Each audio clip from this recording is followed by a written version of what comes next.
Hey y'all, welcome to my channel, Nothing Edited. I'm going to try to introduce this meat to you right. Over here is with the ground meat that I did. I made chili meat, I made taco meat, and I made meatball meat. Now the Salisbury meat is already in the freezer.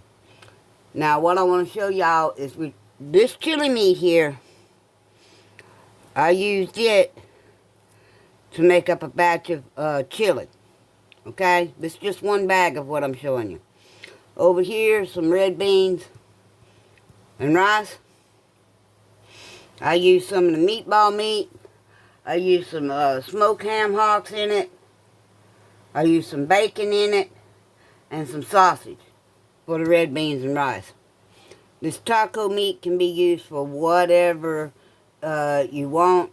Oh, another thing I made, hang on, it looks tacky, but I will show you. With the chili meat and the chili combined, I'll show you what I made. What's left of it. Okay, by using the chili meat and the chili that I made, this is a tortilla casserole. And I'm not talking about your regular, everyday corn tortillas. I'm talking about corn chips. You take your corn chips, the tortilla chips, and you crush them up. And to make this, let me get this meat out of the way. Anyway, y'all saw the casserole.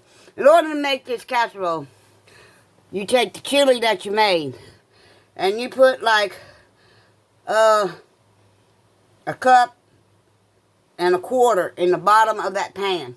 And then you add a layer. You take that bag of tortilla chips and you crush them up and go ahead and put them in a bowl.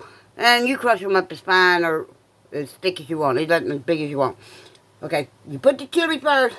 Then you put a layer of the tortilla chips. Then I know there's people out there that don't like sour cream. Well, that's between you and yourself.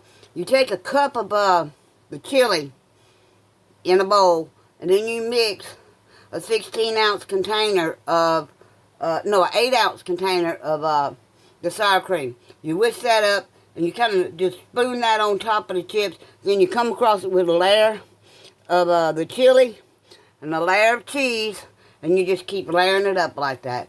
And that is how you make a corn tortilla chip casserole. But y'all, this is what I done with that meat. And there is some that I put up, and very few that I put up for hamburger meat. Because, like I like the meatball meat, the taco meat, I like the chili meat, and the Salisbury steak. I mean, it's so easy. You see how flat I got these? I can take these out within an hour and a half. Boom, good to go. I've already got my chili that's already made, ready for the freezer. This is red beans and rice. Now, this is why I use parboiled rice. I harp on y'all about parboiled rice. If you freeze parboiled rice, it tastes exactly the same as when you cooked it and mixed it the first time. You put the chili on, you put your beans on top of it and eat it. The same with, I got some chili that's got rice in it. This one doesn't. I've got chili with rice. It's parboiled rice. It's a ready-made meal. If you use any long grain, short grain, whatever, brown rice, or God forbid that jasmine rice. I don't know anybody eats rice that tastes like perfume. But anyway, that's each to their own.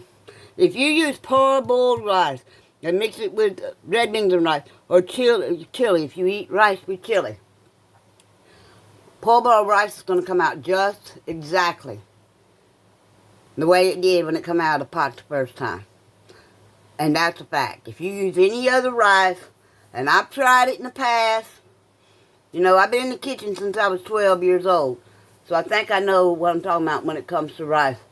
The other rice will either come out smushy or crunchy.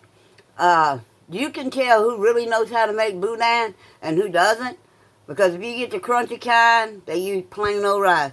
If you get it, and that rice got that right texture, you know, like a rice dressing or whatever, they use parboiled rice.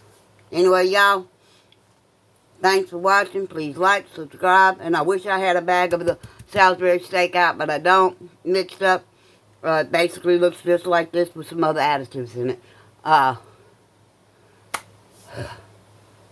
God, y'all. And the mushrooms I did, I had froze those because when I want to do some meatballs, bake my meatballs off and then make a gravy, I'm going to put those frozen mushrooms in there with that. And I'm sure not going to eat no Salisbury steak without mushrooms.